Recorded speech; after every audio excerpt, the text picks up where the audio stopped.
Olá, querido, olá, querida. Sejam todos muito bem-vindos ao nosso canal Universo da Mulher. Aqui é a sua amiga e sua irmã Anita Castro e nós estamos começando mais uma partilha dos estudos da obra de André Luiz. Nós estamos vendo aqui o segundo livro da série sobre a vida no mundo espiritual, que é o livro Os Mensageiros. E hoje nós vamos ver o capítulo de número 27, que vem sob o título O Caluniador.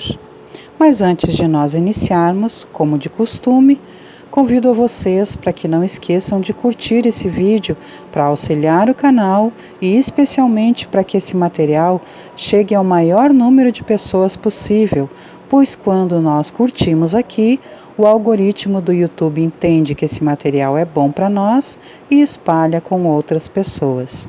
Então, não esqueça, ok? Curta aí para me auxiliar e para espalharmos juntos as bênçãos que temos recebido aqui com outros queridos e queridas que também gostam de assuntos espiritualistas e precisam ouvir as mensagens abençoadoras que nós também estamos aqui recebendo. Vamos então à nossa leitura e, como de costume, depois eu venho trazendo breves comentários. André Luiz nos diz o seguinte: enquanto o administrador se entregava a conversações educativas com os numerosos subordinados, Aniceto chamou-nos à pequena construção isolada e falou: vejamos outro ensinamento. Avançamos na direção de algumas câmaras separadas. Nosso instrutor abriu uma porta e vimos um louco que parecia fundamente irritado. Fixou em nós o olhar inexpressivamente e gritou histericamente. Aniceto, porém, adiantou-se e cumprimentou-o, atencioso. Como vai, Paulo? As palavras, ao que senti, emitiram certo fluxo magnético e o enfermo revelou profunda modificação. Aquietou-se de súbito. Sentou-se mais calmo, embora trêmulo e espantadiço. Tem sentido melhoras, Paulo? Perguntou o nosso orientador bondosamente, tocando-o no ombro. Ao contato pessoal de Aniceto, o doente mostrou algum raciocínio e respondeu: vou melhorando, graças... À vista de expressão reticenciosa, o instrutor falou em tom firme, como se desejasse auxiliar-lhe a vontade enfraquecida. Termine. O doente fez enorme esforço e concluiu: graças a Deus. Anotando-lhe o sofrimento e a indecisão, lembrei dos enfermos das câmaras, às quais prestava Narcisa ampla colaboração afetuosa.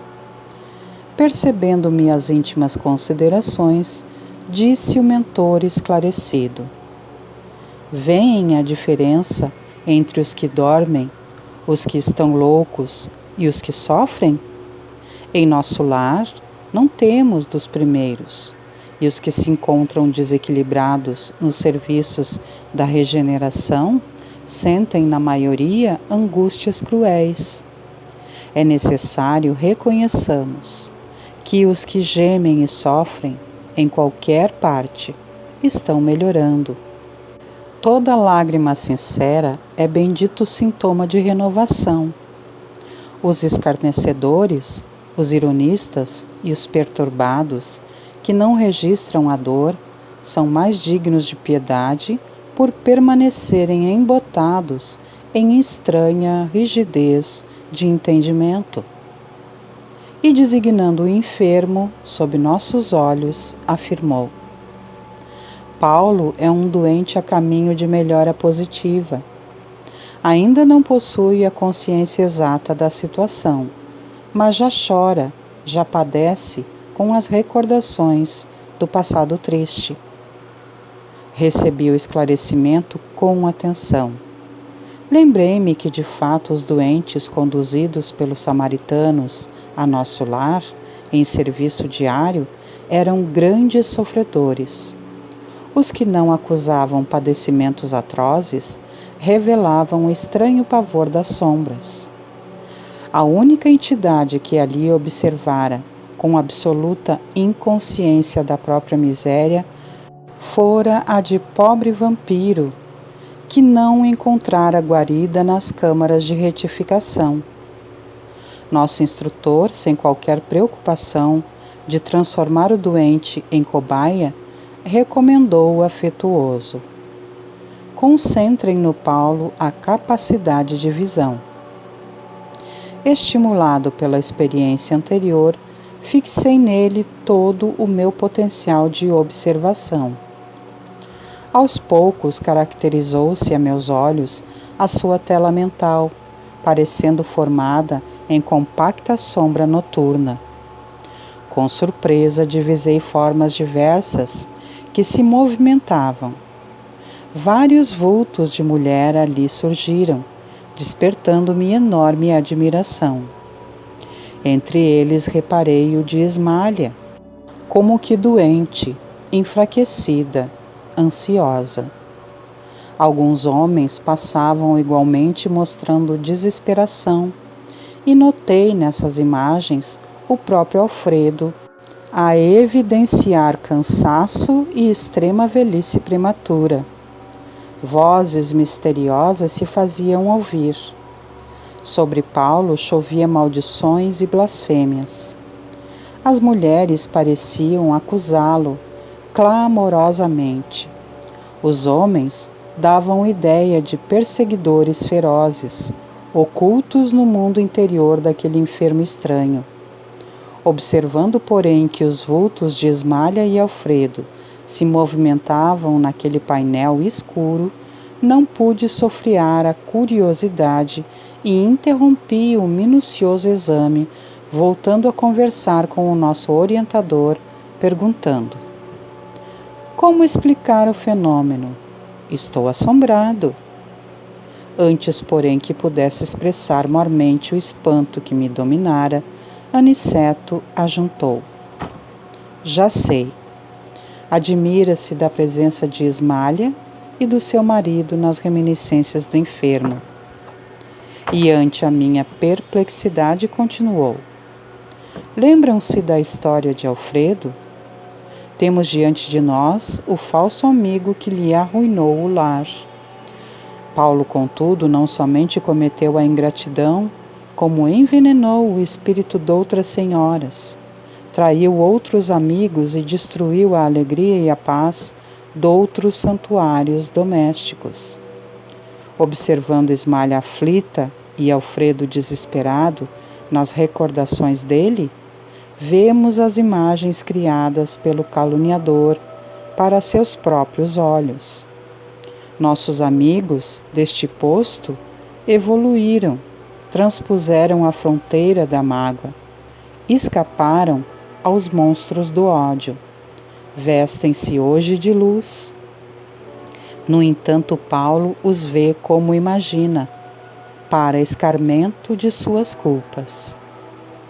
O criminoso nunca consegue fugir da verdadeira justiça universal, porque carrega o crime cometido em qualquer parte. Tanto nos círculos carnais como aqui, a paisagem real do espírito é a do campo interior. Viveremos, de fato, com as criações mais íntimas de nossas almas. Reparando minha dificuldade para compreender de pronto, Aniceto prosseguiu depois de pequeno intervalo. Para melhor elucidação, recordemos a crucificação do Mestre Divino. Sabemos que Jesus penetrou na glória sublime logo após a suprema dor do Calvário. Entretanto, estamos ainda a vê-lo frequentemente pendurado na cruz, martirizado pelos nossos erros, flagelado pelos nossos açoites, porque a visão interior a isso nos compele. A condenação do Mestre foi um crime coletivo, e esse crime estará conosco até o dia em que nos vestirmos na divina luz da redenção. o esclarecimento não poderia ser mais lúcido. Sentia-me diante de nobre revelação. O dever possui as bênçãos da confiança, mas a dívida tem os fantasmas da cobrança, tornou o generoso mentor com grave acento. Readquirindo a serenidade, interroguei: mas Paulo veio ter casualmente a este posto? Não, respondeu Aniceto atencioso. Foi trazido pelo próprio Alfredo, que se sentiu necessitado de disciplinar o coração. Nosso amigo, que hoje dirige esta casa de amor, desprendeu-se do mundo sob intensa vibração de ódio e desesperação. Sofreu muitíssimo nos primeiros tempos, embora nunca fosse abandonado pela dedicação da abnegada companheira. Alfredo, todavia, não pôde ver Ismália enquanto não se desvencilhou das baixas manifestações do rancor. Socorrido em Campo da Paz, compreendeu as próprias necessidades. Tão logo adquiriu algum mérito, intercedeu pelo amigo infiel, buscou-o em recanto abismal, e tão nobremente se dedicou ao aperfeiçoamento de si mesmo, que conquistou a posição de administrador de um posto de socorro. Trouxe o tutelado em sua companhia e trata-o como irmão atualmente. Não julguem que o marido de Ismália conseguiu essa vitória espiritual tão somente pelo fato de desejá-la. Ele desejou-a, procurou-a, alimentou-a e agora permanece na realização. Há muitos anos conversa com Paulo diariamente. Nos primeiros tempos, aproximava-se do enfermo como necessitado de reconciliação, depois como pessoa caridosa. Mais tarde, adquiriu entendimento, comparando situações. Em seguida, sentiu piedade. Logo após, experimentou simpatia e presentemente conquistou a verdadeira fraternidade, o amor sublime de irmão pelo ex-inimigo. Fazendo pequena pausa, voltou a dizer espirituosamente: como vem, o ensinamento de Jesus, quanto ao batei e abrir-se-vos-á, é muito extenso. No plano da carne, insistimos à porta das coisas exteriores, procurando facilidades e vantagens. Mas aqui temos de bater à porta de nós mesmos, para encontrar a virtude e a verdadeira iluminação. Vicente, que até então se conservara calado, indagou: Paulo, todavia, permanecerá aqui indefinidamente?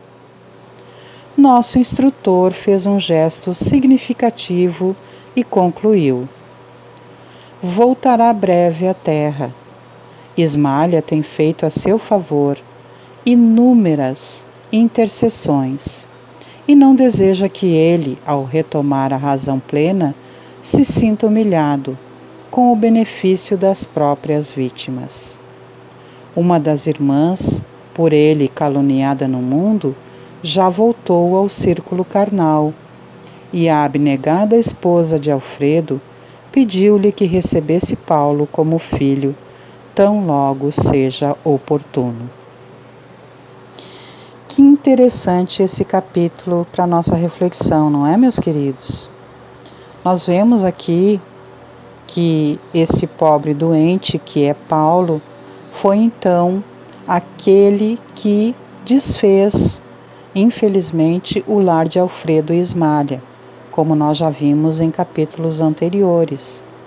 E ele então, porque Ismália não cedeu aos desejos, aos caprichos dele, ele começou a envenenar, insuflar veneno na mente de Alfredo, que infelizmente aceitou, e desfazendo-se então assim o lar de Ismália e de Alfredo, tristemente Ismália, então, desencarnando, continuou cuidando de Alfredo, não é? E agora, então, depois de muito tempo de Alfredo já ter desencarnado e ter ali trabalhado profundamente nas suas questões internas, ele já consegue ter mais piedade desse amigo. Ele mesmo, por desejo de transformação, foi buscar esse amigo que o traiu, para que pudesse haver uma reforma entre os dois, não é mesmo? E vejam só o que é uma mente culpada, gente, que esse pobre irmão, o irmão Paulo, ele há anos ouve ali os diálogos de Alfredo para com ele e certamente não o reconhece. Assim como Alfredo também, quando veio ao mundo espiritual, não reconhecia Ismália através do seu socorro amoroso. E nós sabemos de histórias de outros espíritos que ocorre o mesmo, não é? Que quando estão nas suas perturbações, não reconhecem aquele que muito ama e que está ali próximo a ele. Então, a mente sobrecarregada com as culpas sofre, mas também vai se depurando através dessas questões. E Alfredo, então, teve que construir toda uma caminhada para chegar até aqui, como nós vimos aqui nesse capítulo tão especial. Para que nós possamos ressarcir os nossos débitos anteriores e refazer os nossos caminhos, há que se ter uma luta diária, não é mesmo? Não é fácil a gente refazer os nossos caminhos.